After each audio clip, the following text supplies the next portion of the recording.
بإحسان إلى يوم الدين أما بعد وقال الله تعالى في القرآن العظيم وهو أصدق القائلين أعوذ بالله من الشيطان الرجيم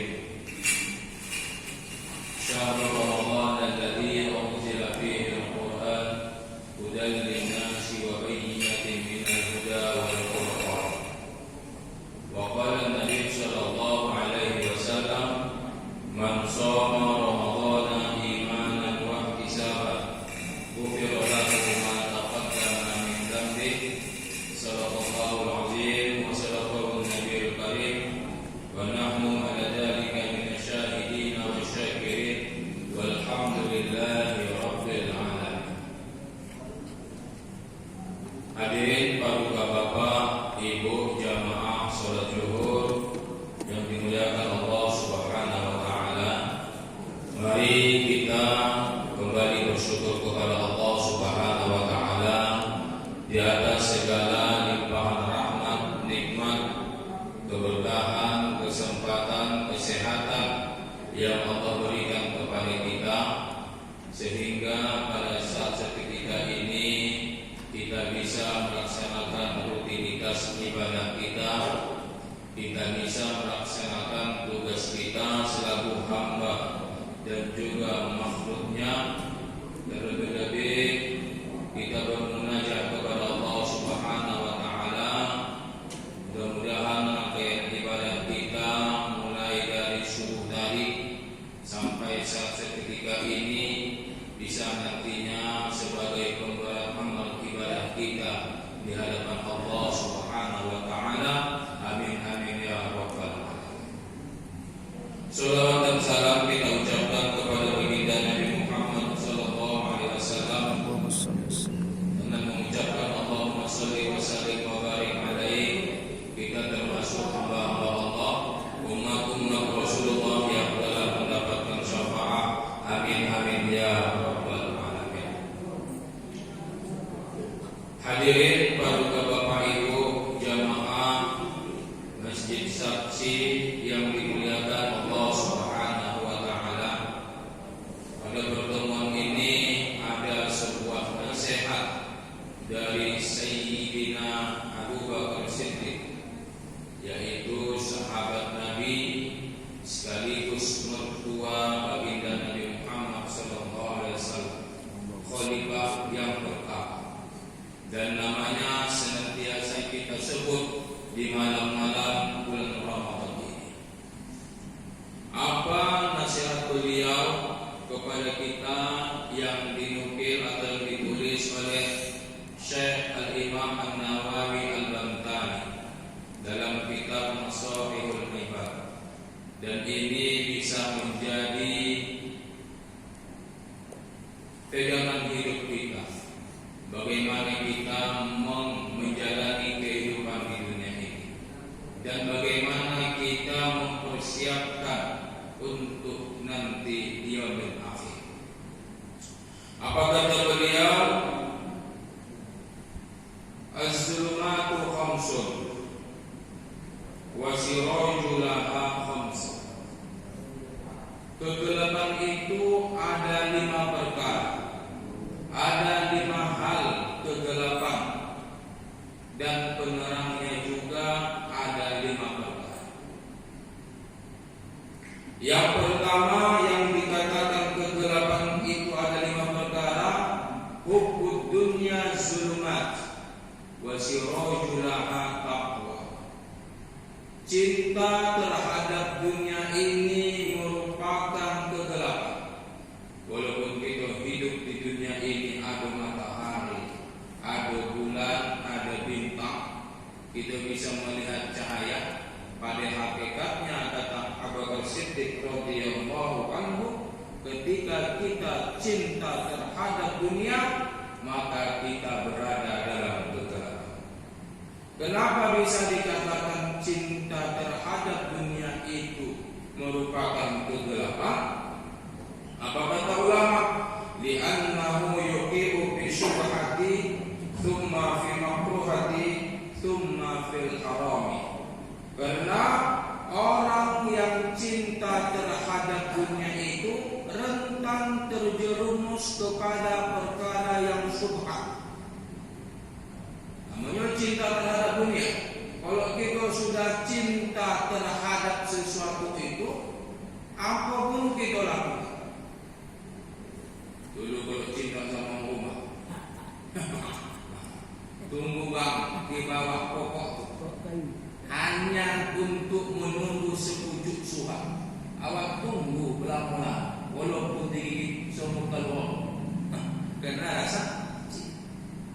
Begitu juga kata Allah Siddiq, ketika kita terlalu cinta terhadap dunia ini, maka rentan terjerumus kepada hal yang syubhat, kata para ulama. Syubhat memang tak sampai haram. Setidaknya wal makruh kepada yang makruh, yang dibenci. Paling tinggi ketika orang sudah cinta terhadap dunia, maka dia rentan untuk mengambil yang haram. Semua dilakukan dengan cinta. Ya. Jabatan itu dunia, tapi karena dia terlalu cinta terhadap dunia ini, segala cara dilakukannya untuk mendapatkan jabatan tersebut, baik dengan cara yang halal, baik dengan cara yang haram, yang penting dapat jabatan karena cinta terhadap dunia. Tapi kalau kita tak cinta terhadap dunia, biasa-biasa saja. Makanya kata Allah Subhanahu wa taala dalam Al-Qur'an, "Wa mal hayatud dunya illa la'ibun." Adapun kehidupan dunia ini hanya permainan, walahun dan senda gurau. Apa jangan pada awak mogah-mogah hidup di dunia ini. Kalaupun awak kaya hanya sebentar. Toh kalaupun awak miskinnya sebentar. Paling lama 70 tahun. Kalaupun kita kaya, kekayaan itu hanya 70 tahun. Toh kalaupun kita miskin, kemiskinan itu hanya 70 tahun. Wa mal hayatud dunya illa la'ibun wa lahu. Dan adapun kehidupan dunia ini permainan dan senda gurau. Makanya jangan kita terlalu ambisi terhadap dunia. Wa darul akhiratu khairul lil ladina yattaqun. Dan adapun hari akhirat, alam akhirat itu lebih baik bagi siapa? Bagi orang-orang yang bertakwa. Makanya kata Abu Siddiq, ad-dunya zulmun wa sirajul laha taqwa. Adapun kehidupan dunia ini gelap, maka penerangnya adalah banyak-banyaklah kita tingkatkan takwa kita kepada Allah Subhanahu wa taala. Makanya orang yang bertakwa, mereka memahami kehidupan dunia ini sementara, hanya sesaat. Namanya pula permainan. Ya, ibaratkan kita ini Bapak, hidup di dunia ini sudah biasa. Ya, ibaratkan wayang. Ini gitu. Saya duduk di sini setelah termaktub dari mahfuz amarasi tanggal 18 Ramadan kalau akan menghasilkan tausiah di Masjid Sabtu. Lalu tengok dia dulu kalau di situ. Tahu, jangan di situ. Tapi kalau boleh ditengok channel terbaru bahkan mau pokoknya. Ya. Jadi kita ini jangan pada menghadapi dunia ini terlalu dimasukkan ke dalam hati. Ingat kata Allah, innamal hayatud dunya la'ibun wa lahwun. Adapun kehidupan dunia itu hanyalah permainan dan senda gurau belaka. Walaupun awak kaya tak lama. Walaupun kita miskin tak lama. Semua pasti berakhir di kehidupan dunia ini. Makanya orang yang bertakwa, apa kata mereka? Wal akhiratu khairul laka minal dunya. Allah ingatkan kepada kita. Dan ayat ini surah kita baca. Ya, dalam surah Al-A'la, ketika imam membacakan surah ini dalam surah itu, wal akhiratu khairul laka minal wa abqa. Al-A'la wal akhiratu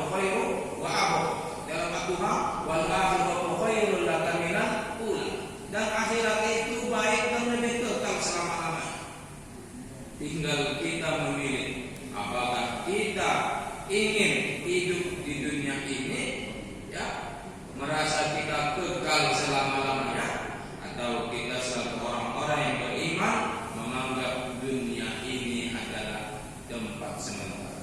Makanya kata Hasan Al-Basri, kehidupan di dunia ini Bapak hanya ada 3 hal. Yang pertama, kehidupan yang kemarin telah berlalu. Ya, hari semalam telah berlalu dengan berbagai macam kegiatan. Baru hari saat ini, yang sekarang ini, yang ada di kata Hasan Basri, inilah kita lakukan untuk beramal. Baru hari yang akan datang esok, dan tak tahu apakah esok hari itu ada atau tidak. Maka tak banyak hari. Walaupun dalam kehidupan ada hari Senin, Selasa, Rabu, Kamis, Jumat, Sabtu, Minggu, itu hanya bilangan. Tapi pada hakikatnya kata beliau, hari ke dalam dunia itu hanya ada 3. Yang pertama, hari yang telah berlalu, yang semalam. Yang kedua, hari ini. Yang ketiga, hari esok yang akan datang. Tinggal kita memilih bagaimana kita membuat hari yang saat ini hendak kita lalui. Banyak pesan-pesan Al-Basri, hari yang ada sama kamu itu pergunakanlah untuk kamu beramal kepada Allah Subhanahu wa Ta'ala. Dan jangan lagi sosali yang semalam. Walaupun tak dapat semalam awak sholat tarawih berjamaah, sudahlah. Walaupun disosali, apakah itu kembali lagi? Tidak. Hari yang ada ini gunakanlah untuk beramal. Sebagaimana pesan Hasan Al-Basri. Bapak yang dirahmati Allah Subhanahu wa Ta'ala, lantas apakah kita salah untuk mengejar dunia? Ya, tidak salah. Tapi pada hakikatnya adalah Allah kasih kepada kita rumus, ya, bagaimana kita bisa menundukkan dunia sekaligus menundukkan akhirat. Dalam Al-Quran surah Al-Baqarah ayat 200, Allah ingatkan kepada kita, ketika kita mengajar akhirat, maka dunia akan ikut sama kita. Tapi kalau kita mengajar dunia, belum tentu akhirat ikut dengan kita. Dalam Al-Quran surah Al-Baqarah ayat 200 kata Allah, "Faminnan nas man yaqulu rabbana atina fid dunya wa ma lahu fil akhirati min khalaq." Maka di antara sebagian manusia, mereka berdoa kepada Allah Subhanahu wa Ta'ala, "Ya Tuhan kami, berilah kami kebaikan di dunia, dan di akhirat dia tidak mendapatkan apapun." Itu kalau orang orientasi kehidupannya adalah dunia. Tapi kalau orang-orang yang beriman, lebih dahsyat lagi.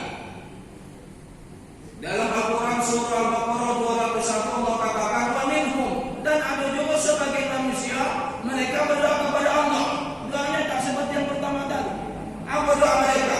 "May yaqulu rabbana atina fid dunya hasanah wa fil akhirati hasanah wa qina adzabannar."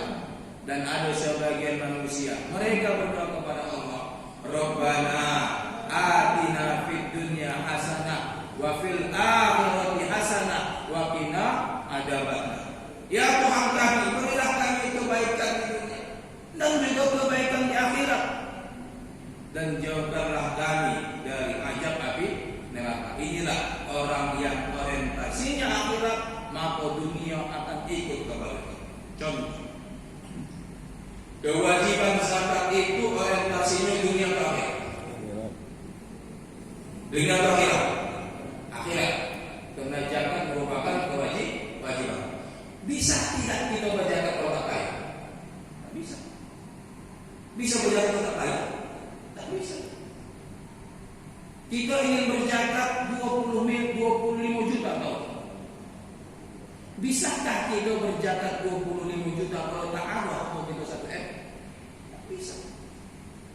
Dalam artian kata, kalau orang yang beriman, yang orientasinya adalah akhirat, ketika dia kaya, yang harapannya itu adalah dengan kekayaan tersebut dia bisa berzakat. Kalau orientasi itu adalah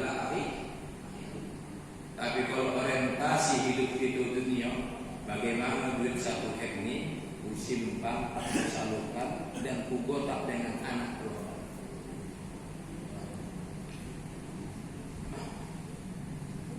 Apalagi contohnya orientasi akhirat tapi kita dapatkan dunia. Tadarus itu orientasinya dunia atau akhirat? Akhirat. Tapi dengan tadarus itu dapat awak makanan, ada kawan yang gobek dan sobek. Ya. Dengan kita ikut tadarus. Apalagi baca kulhu malam ketiga. Ya, itu kan untuk orientasi akhirat. Tapi selesai awak baca kulhu dapat bontot, dapat dunia ini.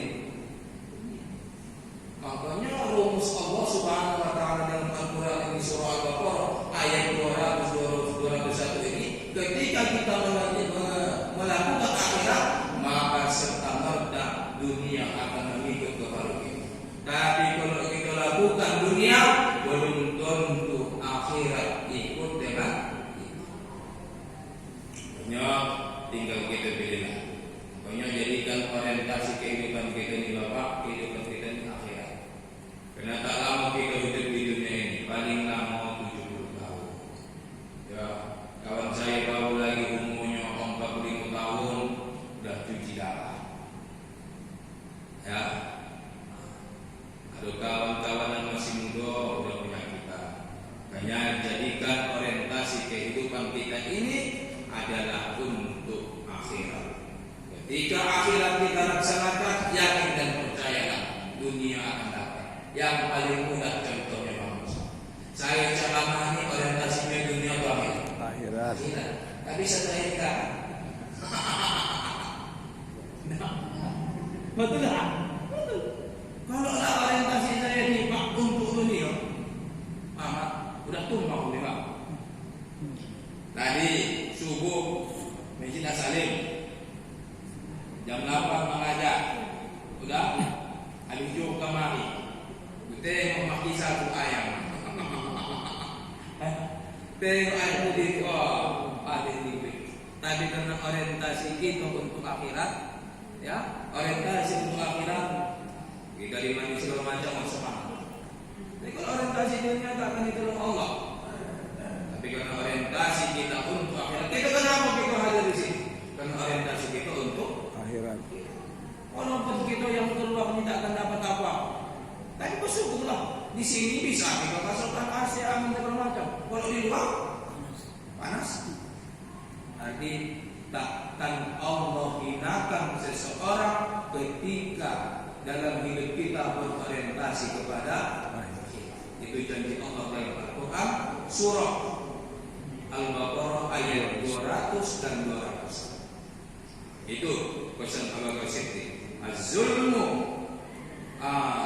hukum dunia zulmun wa syirajul taqwa. Kehidupan cinta terhadap dunia itu merupakan kegelapan, maka penerangnya adalah bertakwa kepada Allah Subhanahu wa taala.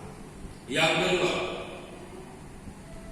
nasihat Abu Siti, azul katamu zulma wa syirajul taqwa. Dosa itu merupakan kegelapan, maka penerangnya adalah bertobat kepada Allah Subhanahu wa taala. Maka ketika seseorang terlalu banyak dosanya, ya, susah mendapatkan hidayah dari Allah Subhanahu wa taala.